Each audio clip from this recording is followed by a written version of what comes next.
Drama series जंजीरें इस वक्त सस्पेंस और जज्बात के इस आखिरी मोड़ पर पहुंच चुका है जहां अब हवेली की जमीन लरजने वाली है। सरबुलंद खान जो अब एक कबीले के ताकतवर सरदार बन चुके हैं, अब वो एक एक करके माजी के तमाम गहरे राजों को खोद रहे हैं। अब ना तो गद्दार बचेंगे और ना ही वो कातिल जिन्होंने हवेली का सुकून बर्बाद किया। राबिया की जुबान से निकलने वाला एक एक सच अब हवेली के बड़ों को सलाखों के पीछे पहुंचाने वाला है। आज की इस खसूसी और इंतहाई तफसीली वीडियो में हम आने वाले किसके इन तमाम चौंका देने वाले इंकशाफात का जायजा लेंगे जिन्हें देखकर आपके होश उड़ जाएंगे। आज हम बात करेंगे कि राबिया ने रोते हुए सरबुलंद को अपने माजी और मुदस्सर के कत्ल के बारे में क्या बताया, सरबुलंद खान ने बतौर सरदार सहराब खान को कैसे आड़े हाथों लिया और इन्वेस्टिगेशन में सहराब कैसे लड़खड़ाया। बीजान और रबिया का जज्बाती सीन और बानों के लिए मांगी जाने वाली दुआएं क्या रंग लाएंगी, और रबिया ने शिरीन के मोबाइल फोन और 4 बार जूस देने वाले शक पर कैसे मोहर लगा दी। ये सब कुछ हम आज की वीडियो में बिल्कुल जानेंगे। अगर आपने अभी तक हमारे चैनल को सब्सक्राइब नहीं किया तो जल्दी से सब्सक्राइब कर लें ताकि आपको रोजाना ऐसे ही जबरदस्त वीडियोस मिलते रहें। कहानी का सबसे जज्बाती और अहम सीन वहां से शुरू होगा जहां रबिया सरबुलंद के सामने अपने दिल का सारा बोझ हल्का कर देगी। वो रोते हुए बताएगी कि इसका असल नाम रबिया है और आज से 6 महीने पहले उसके शौहर मुदस्सिर का कत्ल हुआ था। बताएगी कि मेरा किसी से कोई बैर नहीं था, लेकिन एक शख्स जो मेरे ढाबे पर आता था वो मुझसे जबरदस्ती निकाह करना चाहता था। वो एक बहुत बड़ा गुंडा था जिसे मेरे भाई और मामू बिल्कुल पसंद नहीं करते थे। जब मुदस्सिर का रिश्ता आया तो मामू ने सोचा कि मेरी जिंदगी आसान हो जाएगी और उन्होंने मुझे अपनी कसम देकर ये शादी करवाई, वरना मैं तो शादी के लिए तैयार ही नहीं थी। रबिया ये सब बताते हुए बुरी तरह रो पड़ेगी और कहेगी कि वो नहीं जानती कि वो गुंडा उन तक कैसे पहुंचा, लेकिन वो सिर्फ इसे पाने के लिए तड़प रहा था और इसी पागलपन में उसने मुदस्सिर की जिंदगी खत्म कर दी। रबिया कहेगी कि वो अब इस कातिल की शक्ल तक नहीं देखना चाहती। सरबुलंद खान रबिया को पानी का गिलास देगा और एक सरदार की हैसियत से इसे हौसला देते हुए वादा करेगा कि मैं तुम्हारे शौहर के कातिल को जल्द से जल्द पकड़कर उसे इबरतनाक सजा दूंगा। रबिया कहेगी कि इसे अपने भाई और मामू की बहुत याद आती है, जिस पर सरबुलंद माजरत करते हुए कहेगा कि वो कल ही किसी के हाथ रबिया तक एक मोबाइल और सिम पहुंचा देगा ताकि वो अपने अपनों से बात कर सके। अब सरबुलंद को मालूम हो चुका है कि तुरसम ना सिर्फ मुदस्सिर का कातिल है बल्कि इसके भाई शेरदिल का भी गुनहगार है और वो दो भाइयों के कातिल को अब कभी नहीं छोड़ेगा। दूसरी तरफ हवेली के अंदर रबिया और बीजान का रिश्ता दिन ब दिन गहरा होता जा रहा है। बीजान जब भी रबिया को देखती हैं अपने दिल की बातें करती हैं और रबिया से कहेंगी कि जब तुम मेरे साथ होती हो तो मुझे बानों की कमी महसूस नहीं होती।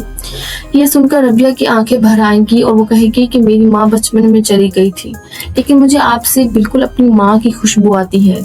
जब मैं आपकी खिदमत करती हूँ तो मुझे दिली सुकून मिलता है।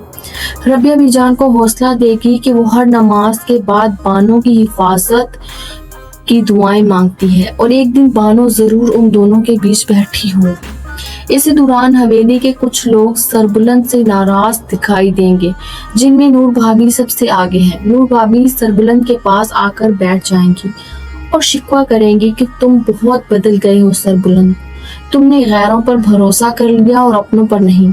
वो कहेंगे कि तुमने रबिया को किचन तक की रसाई दी है और इस पुरानी मुलाजमा को निकाल दिया जो बरसों से काम कर रही थी। सरबुलंद खान बड़े संजीदा लहजे में जवाब देगा कि भाभी जान, मैं बतला नहीं हूँ, बल्कि सरदारी की वजह से मुझ पर बहुत बड़ा बोझ आ गया है। आप जानती हैं कि शेरदिल लाला को जहर दिया गया था और मैं बतौर सरदार अपनी और अपने घर की हिफाजत खुद करना चाहता हूँ। बीजान को जरूरत थी, इसलिए रबिया 24 घंटे इनके साथ रहती है। سربلند یہ بھی واضح کرے گا کہ وہ سہراب خان کی اس بات پر ہرگز یقین نہیں رکھتا کہ بانو مر چکی ہے۔ اسے پورا یقین ہے کہ بانو زندہ ہے اور وہ واپس آئے گی۔ اب کہانی اس سسپینس کی طرف مڑتی ہے جہاں ربیہ کا شک شیری پر پکا ہو چکا ہے۔ ربیہ نے حویلی میں شیری کو کسی سے فون پر چھپ کر باتیں کرتے ہوئے سن لیا ہے، جہاں شیری سہراب خان کو تسلی دے رہی ہوتی ہے کہ مجھ پر کبھی کسی کا شک نہیں جا سکتا، آپ مطمئن رہیں، جبکہ سہراب خان ڈرا ہوا ہے اور وہ شیری سے کہتا ہے کہ تم مجھے پھنساؤ گی کیونکہ زنبالا کو تم پر شک ہو چکا ہے، اس نے ضرور کچھ نہ کچھ دیکھا ہے۔ ربیہ یہ سب سن چکی ہے اور وہ سب کے سامنے شیری سے سیدھا سوال کرے گی۔ شیری کے پاس موبائل فون تو ضرور ہوگا، آخر وہ اپنے منگیتر سے باتیں کیسے کرتی ہوگی؟ اس سوال پر شیری کے ہوش اٹھ جائیں گے اور وہ صاف مکرتے ہوئے منہ پھیر لے گی، جس سے ربیہ کا شک اب یقین میں بدل جائے گا۔ صرف یہی نہیں، ربیہ سربلند خان کو بھی ہوشیار کریں گی کہ جب شیری نے سربلند کو جوس بھیجا تھا تو اس نے ملازموں کی طرح صرف وہاں جوس رکھا نہیں بلکہ ایک نہیں، دو نہیں، پورے 4 بار پوچھا کہ آپ نے جوس پی لیا یا نہیں۔ ربیہ کہے گی کہ ملازموں کو کام چیز رکھ کر جانا ہوتا ہے، لیکن شیری کا بار بار اصرار کرنا اس بات کا ثبوت ہے کہ اس جوس میں کچھ گڑبڑ تھی اور حویلی کے اندر ہی آستین کے سانپ چھپے ہوئے ہیں۔ دوسری طرف سہراب خان یہ پتہ لگانے کی کوشش کر رہا ہے کہ ربیہ کا سربلند سے کیا رشتہ ہے، اور جلد ہی اس کا بندہ یہ خبر لے آئے گا کہ ربیہ دراصل مدثر کی بیوہ ہے۔